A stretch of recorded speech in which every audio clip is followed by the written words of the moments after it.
to you again, our faithful listeners and viewers of the Words of Life show. I am Pastor Mark D. Ingram, grateful to see your listenership or your viewership at the Words of Life show. This week's Words of Life message, I want to talk about time. God has given each of us a certain amount of birthdays, months, years, minutes, and seconds for a work that we are not only supposed to be doing, but there is something or someone that we should get to know during the time allotted to us on planet Earth. We are going to talk about the significance of time in lieu of eternity right here on the Words of Life show. We thank you for joining our Words of Life broadcast, where our mission is persuading the lost, perfecting each believer, and equipping all for service with practical application from God's Word. We now join Pastor Mark for this week's Words of Life. We are so grateful that you have joined us for this episode of the Words of Life show. And I like to begin each podcast on iTunes. It could be this video broadcast. It could even be the music video edition of the show. I like to begin every show by telling you how grateful for you that I am, because you could have been doing anything else, could have been watching anybody else, but you have allowed God's Spirit to inspire you to listen to His Word through this ministry. And for that, I am very grateful. I want to jump right into our Words of Life for the week with this topic, the title being G.O.A.T.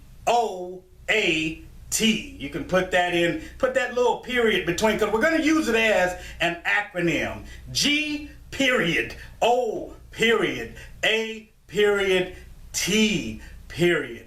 This is going to be a topical sermon this week because we're going to do some exegesis of the text, but this is going to be a topical sermon because I want to kind of tie this together. When we say that phrase, G.O.A.T, you know, that title is usually synonymous with the greatest of all time. We hear that with sports figures quite a bit. We hear that in boxing. You say that, G.O.A.T. Who's G.O.A.T? Who's the greatest of all time? Boxing, unanimously, most people are going to say Muhammad Ali. You can look at basketball. Throw that phrase in there, G.O.A.T, basketball.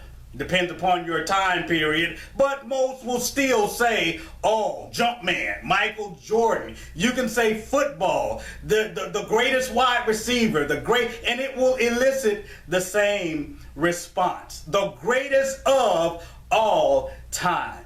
I want to tell a little story real quick because it was a true happening in my life. I used to play, I'm a football guy, love football. Living here in the Dallas-Fort Worth Metroplex, football is king. And the reality was, growing up, my heart was big. I played for South Oak Cliff High School. I played my freshman year until my coaches called my dad and said, you know what, we don't have the heart to cut him, so we want you to make him quit because his heart is as big as Texas, but he is too small. And he will get out here with these big Class 5A district guys. 300 pounds, 6'2", they will hurt him. I was devastated. And so I stayed on after my freshman year. I was a trainer a couple of years, and I'll never forget watching film. We were watching film of our upcoming opponent, and in our district back then, you had the Roosevelt Mustangs. You had in the other district, but they were still the neighborhood, you had the Carter Cowboys. You had the Kimball Knights. And we played people within our district, and this one particular team that we were watching film on, preparing for, they had a wide receiver kick returner, and I mean, he was just awesome. And I'll never forget, our coach said, you know what, this guy here, we have to be very careful of because he's a game changer. He has the potential to be great. I would not be surprised to see him playing in the National Football League. We have to make sure our coverages are right. We have to make sure we stay in our lanes as kickoff specialists. This guy right here And that guy being spoken of played for Woodrow Wilson High School during the time that I went to school and played high school ball, and his name is Tim Brown. The reason I used Tim Brown as an example was the coach said this guy has the potential to be great. Speaking of Tim Brown, he actually went on to have a long career in the NFL, and he was recently inducted in the Hall of Fame. And watching his speech, watching a lot of the other speeches, watching some of my favorite players' speeches of the past that are now in the Hall of Fame, considered the greatest of all time. It somewhat got me to thinking, within this context, being the greatest at what you do of all time. It's a measurement of one's performance in time. It is to be unanimously. If you make the Hall of Fame, you get a Grammy, you get an award. It's unanimously being outstanding. You are considered superior. You are first rate by your peers and your audiences alike. Notice, these abilities are rated during time. G.O.A.T, the greatest of all time. And see, in that context, when that acronym is used, time is the most important word to be examined, because I submit to you, it's not about being, as we think about the Hall of Fame, we think about award, we think about a lot of things, but the key word is not being the greatest. The key word is time. That's the most important word to be examined, because I submit to you that being the greatest is not as important as grasping the significance of the specific time that has been allotted to each of us prior to entering eternity. Psalm 90:12 warns us, "Teach us, Lord, to number our days that we may gain a heart of wisdom." The 39th Psalm, verse 4 states, "Lord, remind me how brief my time on earth will be. Remind me that my days, they are numbered, how fleeting my life is." Time, duration, clocks, watches, years, minutes, hours, and days. The greatest thing that we can do during these predetermined numbers of birthdays loaned to us by God is not to be the greatest in time, but it is to lead others from time securely into eternity. And that's something I want to take and put us right into our first point of this message this week, the acronym G.O.A.T, greatest of all time. Here's the first application point that I want us to consider before we get to our song of the week. When we're talking about time, first thing we need to understand is God is timeless. In other words, God is eternal. He has always been. He will always be. He is reliant upon no one, nothing. Before the universe was even created, there was God. Prior to galaxies being formed, it was not a big bang, it was God. There he was. He is infinite. When there's nothing, there was God. He has always been. He will always be. Our finite minds cannot even fathom this, because we have been deposited into time. Hebrews 11:3 lets us know, by faith we understand that the entire universe, it was formed at God's command. What we see now, it did not come from anything that can be seen. The 102nd Psalm, I believe it's the 25th verse, going down to verse 27. In the beginning, the verse says, God, you laid the foundation of the earth, and the heavens are the work of your hands. They, the earth, will perish.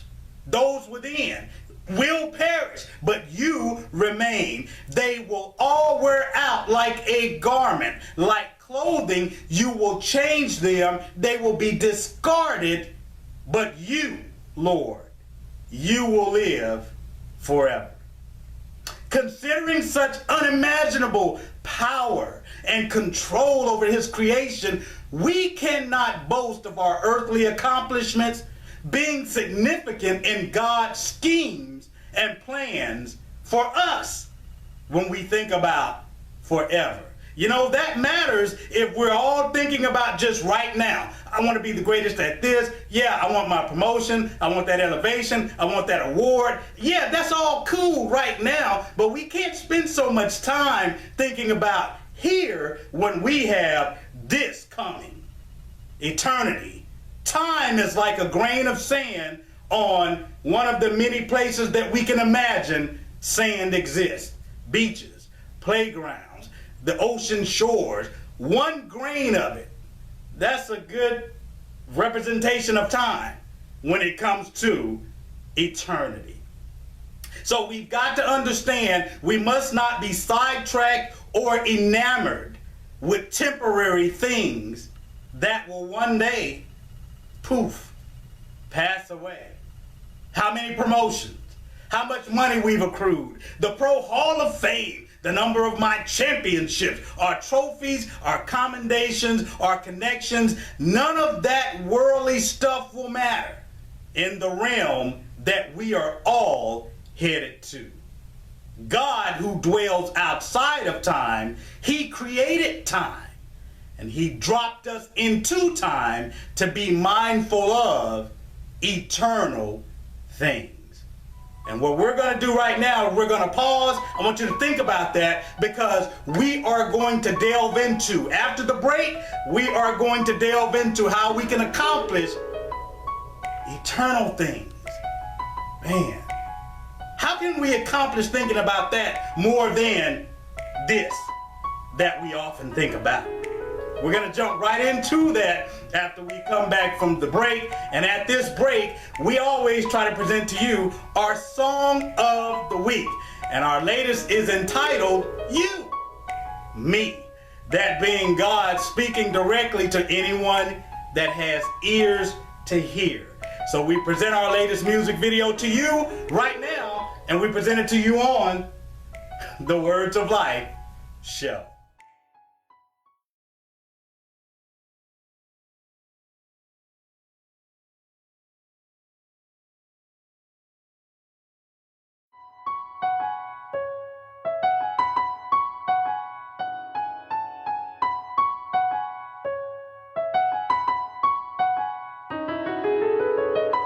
What if I said to you that I love you, would you believe? Did you know that I had to choose to die and rise to make way? I only wanna just see you become everything in us you could be. I'm never lying, only telling the truth. If I think of you without me, I want you, me. I want to away. And what if I lose, child, please? I want you, it's me.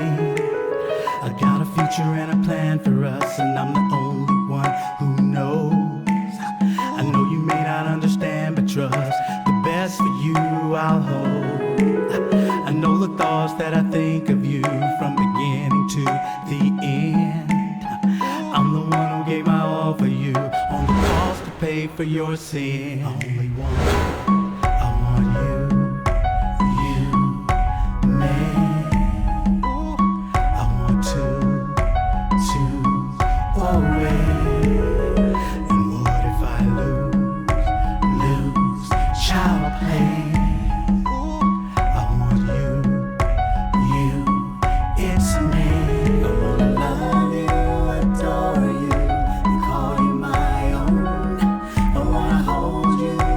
So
Am I black? Am I white? Am I a dollar? Am I light? Am I a fling? Am I small? Do I sing? Or am I salt? Am I a day? Or am I a play? Or would you say, I am the way? Church, who does the world say that I am? Because of you.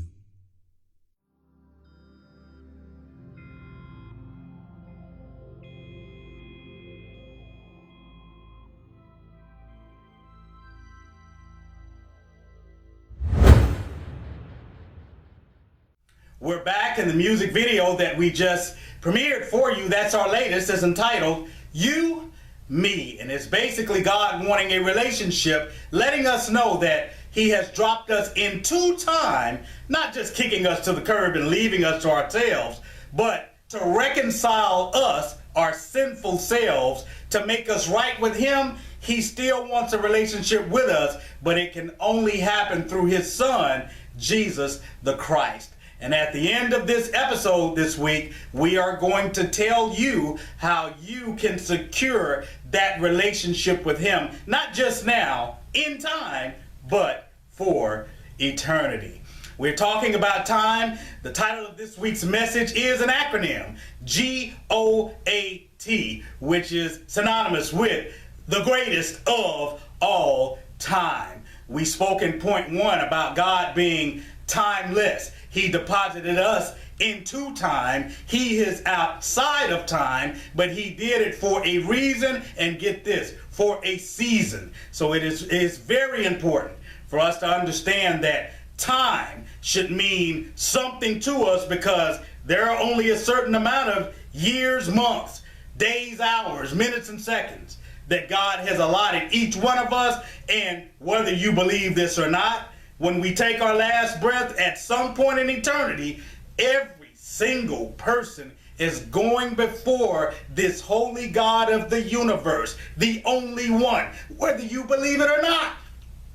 We are all going before Him to answer for how we spent our time, and mainly, did we allow Jesus Christ to become Big Brother? Did we form a relationship with Him so that we can be reconciled peacefully with God forever? And so it's not all about being the greatest in time, but the greatest thing we can do is lead ourselves and others from time into eternity. And so here's point number 2 that I want to jump right into to conclude the message, G.O.A.T, greatest of all time. Point number 2 is this: time is simply a footnote of eternity. Footnote being a minor annotation. Isaiah chapter 51, verse 6 lets us know, lift up your eyes to the heavens and look at the earth beneath, for the heavens vanish like smoke. The earth will wear out like a garment. We heard that in a previous verse. And they who dwell in it will die in like manner. Let's think about that for a second in that verse. It says the heavens, the earth beneath, and those of us who live on earth within it, we will wear out and die like garments. But the verse concludes, my salvation will be forever, forever being outside of time, and my righteousness will never be dismayed. 2 Peter chapter 3, beginning at verse 7. It is by His word the present heavens and the earth are being reserved for fire, kept for the day of judgment and destruction of ungodly men. But do not let this one fact escape your notice, beloved, that with the Lord, one day is like 1,000 years, and 1,000 years like one day. The Lord is not slow about His promise, as some count slowness, but God is patient towards you, us, not wanting anyone to perish, but for all to come to repentance. That's something to think about. The day of the Lord, the verse starts. Again, it'll conclude. It will come like a thief in the night, in which, here's something to pay attention to. coming up in the verse, in which the heavens will pass away with a roar. The elements will be destroyed with intense heat, and the earth and its works. I want to pause right there just for emphasis. Think about that. The earth and its works will be burned up.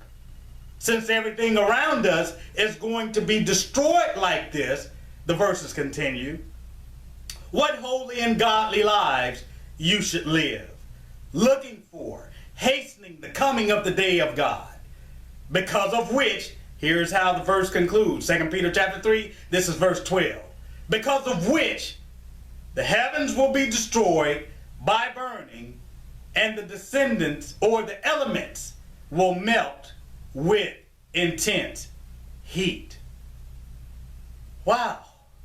Time, that we're living in, the works that we do, the planet we reside on, time and its works of ours, they are simply a footnote, a small annotation to eternity, which we must always be mindful of.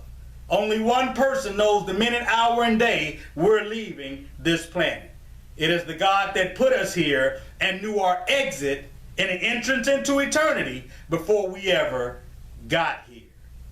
Knowing that, we've got to understand that God has expectations of us, and all of us will give an account of how we spent time. This is what we're in now. Preparing for eternity, which never ends. And that brings us to my final point of the message, G.O.A.T, greatest of all time. Greatest not being the word that we should focus on, but we often do.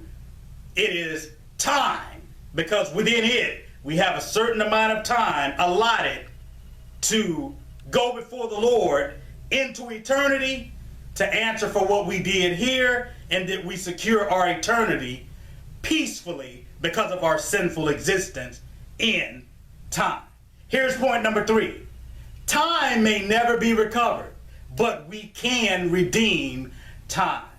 I love how the Greek paints this picture of the word redeem in Ephesians chapter 5, verse 16. It says, make the best use of the time, because the days are evil. The King James Version says, redeem the time. Make the best use of. Redeem in the Greek, that's painted a picture beautifully. Here's what it means in the Greek defined. Take full advantage of, or seize this purchase opportunity. In other words, buy now, recognizing the future gain, profit, or value. Wow. Just in that one word in the Greek, redeem. Buy now. Purchase it, recognizing that there is future value, gain, or profit. We should be redeeming time. Proverbs 11:30 states, the fruit or the works of the righteous is like a tree producing life, and the one who wins souls, they are considered wise. So notice, the one who redeems time, the Bible calls them wise.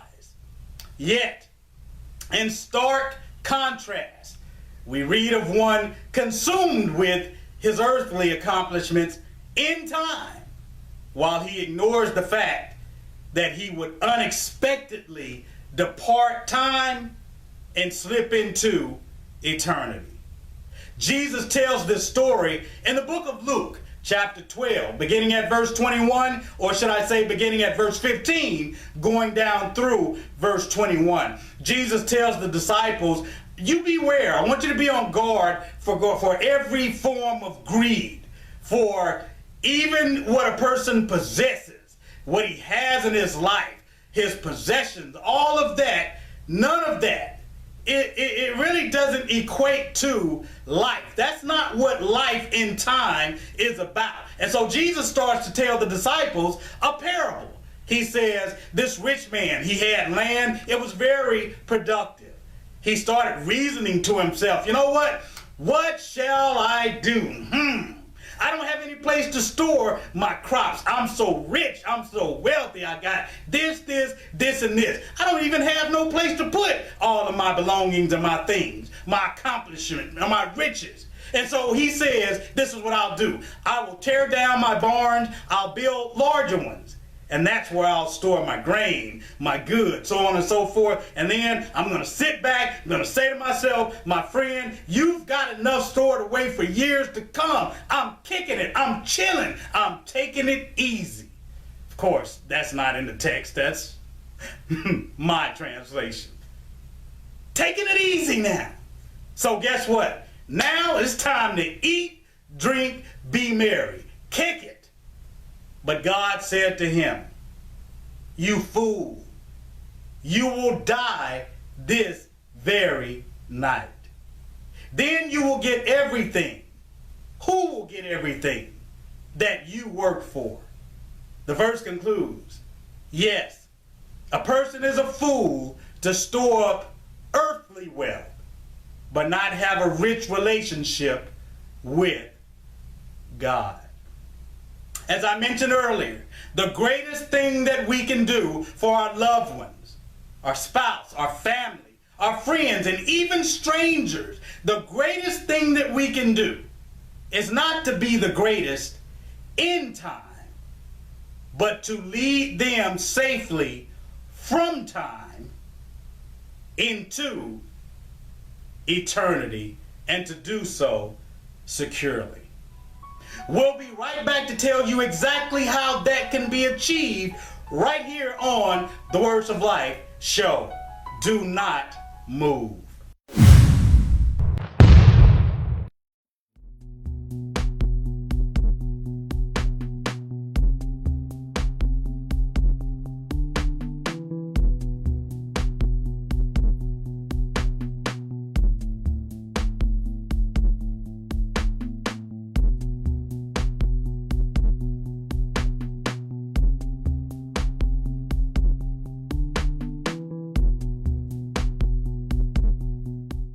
We're back, and as we conclude this week's broadcast of the Words of Life show, we are up to the point of our show that this is the only reason we do what we do. This is the only reason any preacher or teacher should be preaching and teaching. This moment right here. We've been given a certain amount of time, humanity, but once we die, we are headed into forever. How can we start thinking about forever and being secure, at peace with God as we exit time? Well, it's a simple thing to do. It's not as difficult sometimes as we make it. It's not about going to a particular building right now. It's not about having a favorite pastor or any of that. You can take care of this right now in the privacy of you, your smartphone, your computer desktop, your laptop, whatever you are watching and listening to this message on. It is between you and God, and here is how you can secure your eternity. Romans 10:9 basically lets us know that if you confess with your mouth and believe in your heart that Jesus Christ died for you, has been raised from the dead, and now is in the process of making us into who we need to be. We've simply depended upon him to transfer us from here to eternity, and God being pleased with that. If you believe that, the Bible says you are saved. Now, all of that isn't contained in Romans 10:9. I just kind of summarized it and tied a lot of verses together with it. That's all God expects us to do. Confess our need for salvation from his wrath against sin. All of humanity is guilty of that. Sin. Acknowledge that Jesus is the only one able to procure such salvation for us. Believe that his death and his resurrection, it was a personal transaction securing your eternal future. And now, since you're saved, guess what you should do? Now find a Bible teaching or group of believers known as church now gather together with someone so that you can mature, that you can grow in Christ, learning more about him and how he will transform you as you live in time, headed for eternity.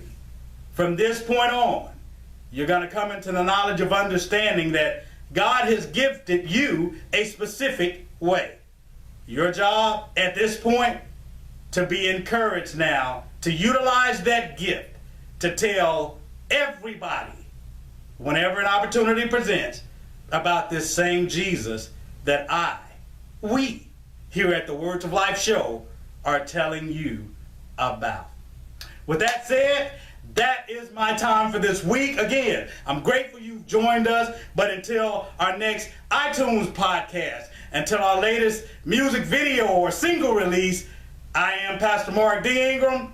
I have always been Mark D. Ingram. I'm the Mark that God deposited into time, and I thank God that he has allowed me to share Jesus with you to prepare you and I for eternity. Until next time, God bless you. See you again. We love you. Bye-bye. We thank you for listening to the Words of Life show with Pastor Mark D. Ingram. We request your prayerful consideration in partnering with us to support our sole purpose of spreading the good news of Jesus Christ with your monetary donation. You may visit our website at thewordsoflifeshow.com.